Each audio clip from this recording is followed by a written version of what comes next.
Hey, hello teacher and classmates. Good morning, afternoon, night. It depends on the time that you see this incredible new video reaction. So feel welcome and make yourself comfortable.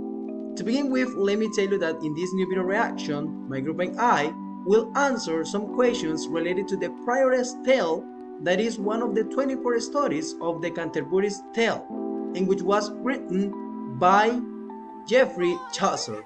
Therefore, we are going to provide you some essential aspects based on this specific story. Well, let's pay attention and let's start. So, the first question says, give a brief introduction of Geoffrey Chaucer. Well, let me tell you that he was born in 1342 in London, England, and he died on October 25th in 1400 in London, England as well. He was one of the outstanding English poets before Shakespeare, and he was the first finder of our language. His The Canterbury Tales, which is a collection of 24 stories that runs over 17,000 lines, written in the Middle English. To be specific, this book was written from 1387 to 1400, ranked as one of the greatest poetic works in the history of English. Moreover, he contributed essentially to the second half of the 14th century to the management of public affairs as courtiers, diplomat, and civil servant. In fact, during this career, he was trusted and aided by three successive kings. We have Edward III, Richard II, and Henry IV. But it was due to his avocation, the writing of poetry, for which he is remembered, and that is why he has been named as the father of English literature or as the father of English poetry. Furthermore, Chaucer's works variety include subject matter, gender, tone, and style, and in the complexities presented concerning the human pursuit of a sensible existence. Thus, from his writings, Chaucer emerges as poet of love, both earthly and divine, whose representations range from blissful to spiritual union with God. Well, now we have the second question, and that says, give a brief summary of what the tale is about and give your personal opinion about the story. To begin with, let me tell you that this specific story, the Prioress Tale, is one of the fantastic 24 stories in the Canterbury Tales by Geoffrey Chaucer. Hence, based on what we read and analyzed, we can consider that the Prioress Tale is based on an anti-Semitic legend of unknown origin that was popular among medieval Christians. That is why the prioress describes how a widow's young son is adopted by Jews, who are supposedly prompted by Satan to murder the child to stop him from singing the hymn O Alma Redemptoris to the Virgin Mary, of course.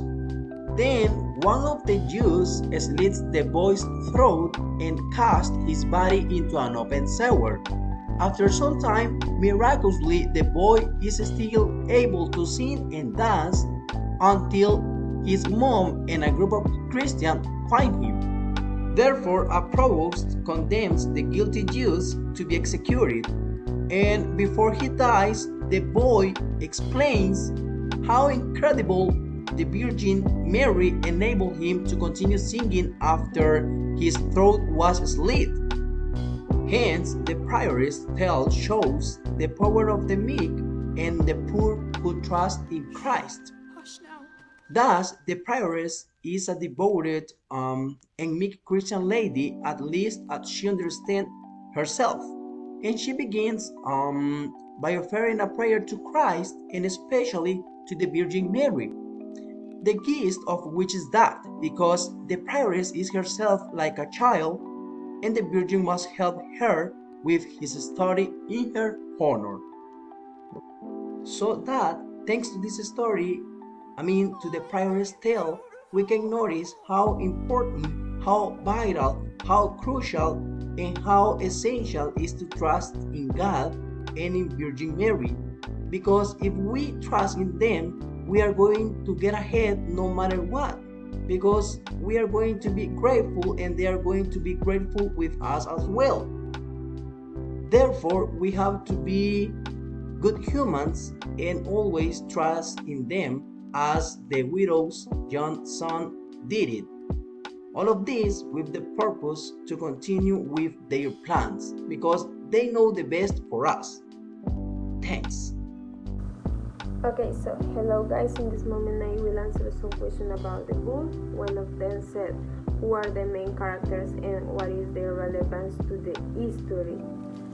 So, one of the protagonists of this story, I consider that it's the prioress, and she is the narrator of the hall and a member of the group of pilgrims traveling to Canterbury.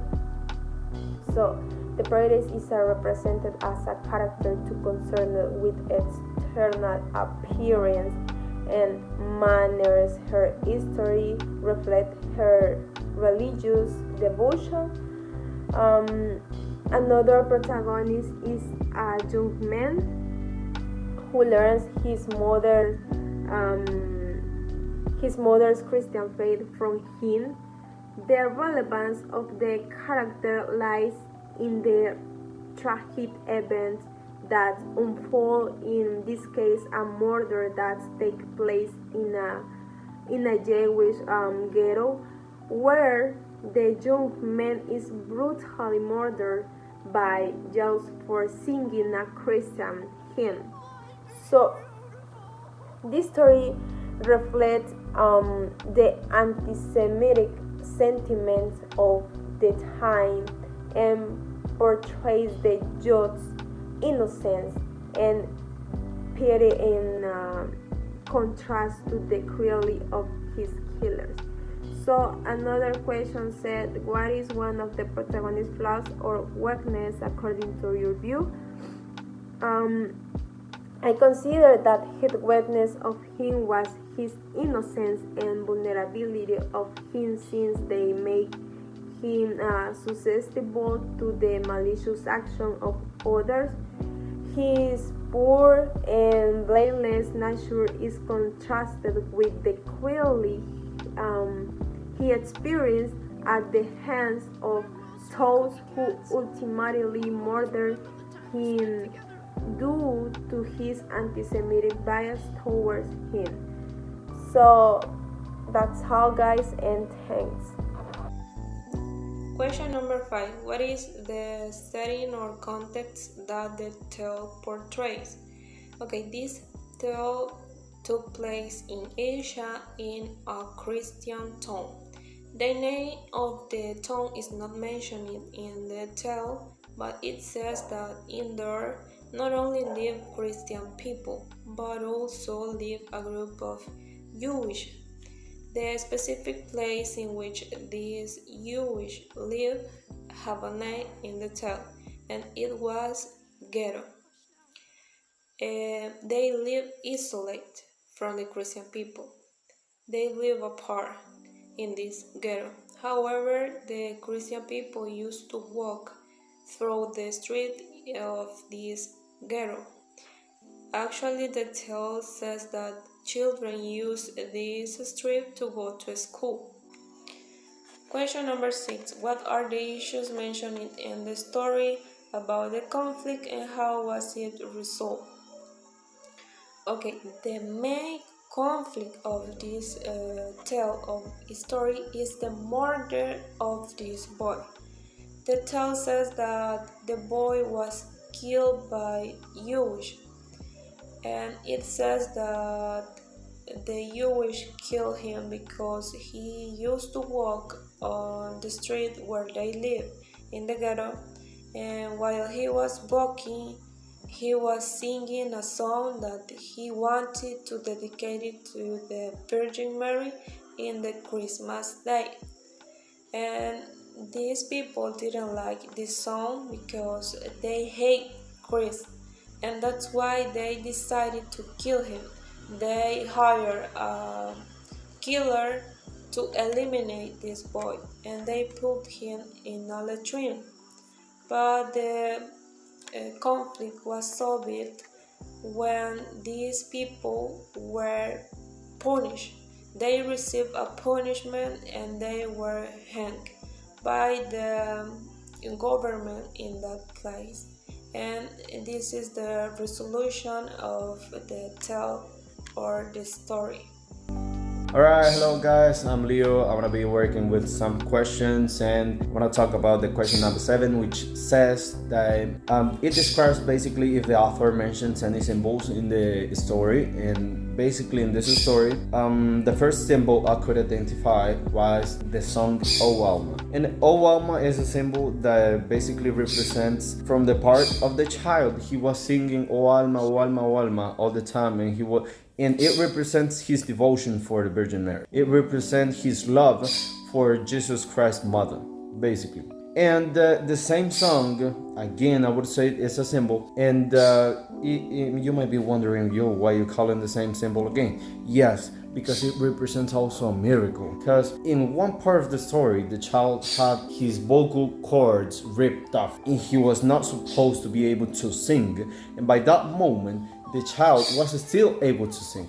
He sang the song O Alma the whole time, and it represented the love and also a miracle, because he was not supposed to be able to do that. And the last question is that if I could modify one part of the story, or if I could modify the story, what part would it be? Yeah, I would have modified because I didn't like the child to die, basically. That's really sad. That made me feel bad.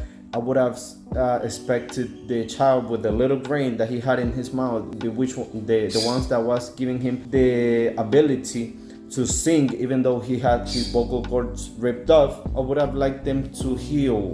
I would have liked him to live, basically, to get over the injuries that he had or he never showed up to the Jewish people, because the Jewish people captured him and killed him because he was walking through a neighborhood in which they caught him, right? So I would have liked him to not pass through that place, basically, or to leave. That's pretty much it. Or I would have liked a punishment for that Jewish people, because in the story, in one part of the story, it mentions that there was a snake, and the snake told them to basically kill the child because he was singing a song that was against their beliefs, and they wanted him to die. So I would have liked the Jewish people to go with the snake who told them to kill the child, right? Or I would have liked to see a punishment, maybe from God, for them to have killed the child. They would go to hell, right? But it didn't happen. So that's what I would have changed, basically. Or reviving the child, or healing up the child, or having a punishment for the bad people.